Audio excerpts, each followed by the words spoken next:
అదానిని కాపాడే ప్రయత్నమే చీకట్లో ప్రధానితో చేసుకున్న ఒప్పందం. ఢిల్లీకి వెళ్లి బీజేపీ పెద్దల కాళ్ళు మొక్కి అరెస్టుల నుంచి తప్పించుకోవడానికి ఇవాళ బీఆర్ఎస్ బీజేపీకి లొంగిపోయింది. దాంట్లో భాగంగానే అదాని అవినీతి మీద ఇవాళ బీఆర్ఎస్ వాళ్ళు మాట్లాడతలేదు. అందుకే ఇవాళ ఈ వేదిక మీద నుంచి చంద్రశేఖరరావు గారిని, హరీష్ రావు గారిని, తారక రామారావు గారిని, కల్వకుంట్ల కవితను నేను అడుగుతున్నా, మీది ఎవరి వైపు? మీరు ప్రజల వైపా లేకపోతే అదాని ప్రధాని వైపా? ఈ రోజు పార్లమెంట్ లో మీ విధానం ఏంటి?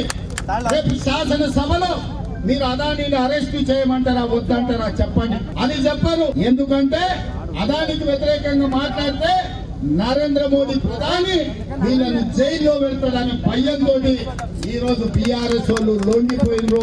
రేవంత్ రెడ్డి గారు రోడ్ల మీద చేస్తున్న సర్కస్ ఫీట్లు చూస్తే ఊసర వెల్లులు కూడా సిగ్గుపడతాయి. గల్లీలోనేమో దోస్తి, ఢిల్లీలోనేమో అదానితో కుస్తీ పడుతున్నది. కాంగ్రెస్ పార్టీ ఢిల్లీలో అదానితో వైరం చేస్తూ రేవంత్ రెడ్డి ఏమో గల్లీలో దోస్తానా చేస్తా ఉన్నాడు. ఇవాళ రాజ్ భవన్ కు ఏం మాట్లాడుతున్నాడు?